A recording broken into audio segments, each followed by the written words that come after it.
Gabi, que sinais que o tutor deve ficar atento com o animal, seja ele um gato ou um cão, que indique que aquele gato ou cão não está bem e deve procurar um néfro? Toda vez que a gente pensa, por exemplo, em pacientes com cálculos, a gente tem duas partes, né? A gente tem os rins, então ali a parte mais superior, ambos os rins, os ureteres, bexiga e a uretra. Quando a gente tem processo obstrutivo, alguma alteração em rim e em ureter, os sinais são mais inespecíficos. Então, aquele paciente fica mais prostradinho, mais chateado, para de comer, diminui um pouco o apetite. Ou, ele tá comendo, mas só quer comer coisas gostosas, não tá comendo como comia antes. Aquele paciente tá mais enjoado, tá vomitando ali. Mas, se a gente tem, por exemplo, cálculos em bexiga, em uretra, aí já é aquele paciente que vai ter xixi no sangue, sangue no xixi, dificuldade de ir na caixa de areia ou no tapetinho, vai lá, faz uma gotinha e sai e volta, fica indo e voltando na caixinha de areia. Geralmente, os sinais do trato urinário superior são mais inespecíficos, então ele fica mais chateado, perde o apetite. E do inferior, né, do trato urinário mais baixo, aí o paciente já tem dificuldade para fazer xixi, vai na caixa de areia, faz uma gota e volta, ou começa a fazer xixi em lugares que ele não fazia antes. Ele sempre fez na caixinha, sempre fez no tapete, mas agora ele fez no sofá. Ele só faz ali próximo ao sofá. Então, tem algo diferente aí. Então, é algo que o tutor precisa ficar de olho. É claro que a gente sabe que os nossos pacientes, tanto cães quanto gatos, conforme vão envelhecendo, a gente precisa ter esse acompanhamento, né? A gente precisa fazer os exames de rotina que a gente não tem costume de fazer nos nossos pacientes. Mas o check-up, da mesma forma que é importante pra gente, é importante para eles também. Pra gente entender se tem alguma alteração na função renal, em ureia e creatinina, se tem anemia, ou se nos exames de imagem, se eu vejo alguma já alteração renal importante ali, né, no ultrassom, a definição córtico-medular. Então, a gente consegue ficar de olho.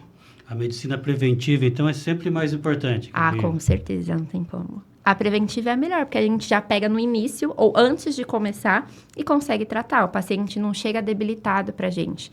Principalmente esses pacientes de doenças renais, quando o tutor percebe, é aquele paciente que já caiu, que já não quer comer, tá desidratado, tá vomitando, já tá com anemia. Então, ele chega muito debilitado pra gente e acaba dificultando o tratamento, né? O prognóstico fica muito pior. E como que você fecha o diagnóstico para saber, para falar pro doutor, esse animal é cirúrgico, só vai resolver com uma cirurgia? A gente tem alguns pontos que a gente vai olhar. Por exemplo, vamos pensar numa cirurgia de ureter. Eu tenho um cálculo em ureter, por exemplo. A gente precisa entender como é que está essa dilatação de pelve, porque a gente tem os dois rins. Os rins, eles foram feitos para produção de urina. Eles não armazenam urina. Então, quando a gente começa a ver que tem acúmulo de urina dentro do rim, que a gente vai perceber ali pelo ultrassom que mostra que tem presença de hidronefrose, a gente vai olhar qual é o tamanho dessa hidronefrose. Hoje a gente tem um consenso que fala que se essa dilatação de pelve, né, essa hidronefrose, tiver maior que 13 milímetros, já mostra pra gente que tem um processo obstrutivo acontecendo e é indicativo de cirurgia. Se é maior que 7 milímetros, já é para ligar a lanterninha de, preciso entender o que está acontecendo. E aí eu vou olhar o tamanho dessa dilatação de pelve, vou entender se tem cálculo ou não, se é uma área de estenose ali, o que está gerando esse ponto obstrutivo. Lembrando que para gerar esse ponto obstrutivo pode ser cálculo, área de estenose, neoformação, iatrogenia como ligadura de ureter nas fêmeas, né? Então, entender o que é.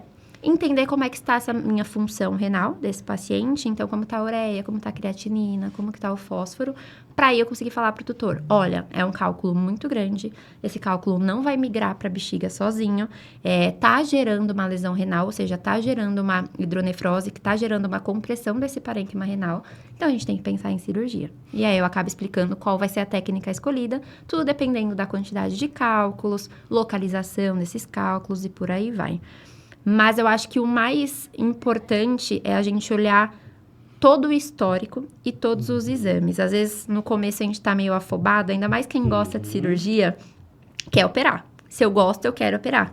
E a gente fica pulando etapas. Então, um exemplo que chega muito pra mim é: paciente ou cão ou gato tem um cálculo no rim, um cálculo ali, só que não tem dilatação de pelve, não tem hidronefrose e não tem alteração de ureia e creatinina, não tem alteração de função renal. Esse paciente não é cirúrgico. Nesse caso, faz um tratamento Esse clínico. paciente, nem tratamento clínico, é monitoramento. Monitoramento. A cada ali 2, 3 meses ele volta para realizar exames de imagem e exames de sangue. Se não tiver nenhuma alteração, vida que segue. Se for possível, então, inicialmente faz um tratamento clínico antes de ir para a cirurgia. A gente pode até tentar, dependendo da localização desses cálculos. Quando a gente pensa em cálculo, a gente precisa entender onde está. Se ele está no rim, se ele está no ureter, se ele está na bexiga ou se ele está na uretra. Porque dependendo de onde ele estiver, ele vai gerar uma alteração diferente para esse paciente. Então, se ele estiver no rim, mas ele está paradinho ali, ele não gera dilatação de pelve, ele não gera hidronefrose, ele não gera dor, não está gerando nenhum incômodo para o paciente, não tem alteração de função renal, gente, ele vai ficar ali quietinho. Tá? Vou te dar um exemplo. Eu, Gabriela, tenho 3 cálculos no meu rim direito. Só que eles estão quietos. Eles não me geram nada, não me geram incômodo, não estão se mexendo, não tem dilatação de pelve. Então, eu não faço nada, eu só deixo eles aqui. Pode ser que um dia eles decidam se mexer e eles desçam para o ureter, que é esse canalícula ali que escoa a urina? Pode. Se isso acontecer, aí eu preciso correr atrás do que eu vou resolver. Se vai ser um tratamento clínico com medicação ou se vai ser cirúrgico, como eu já tive que fazer duplo J em mim mesma.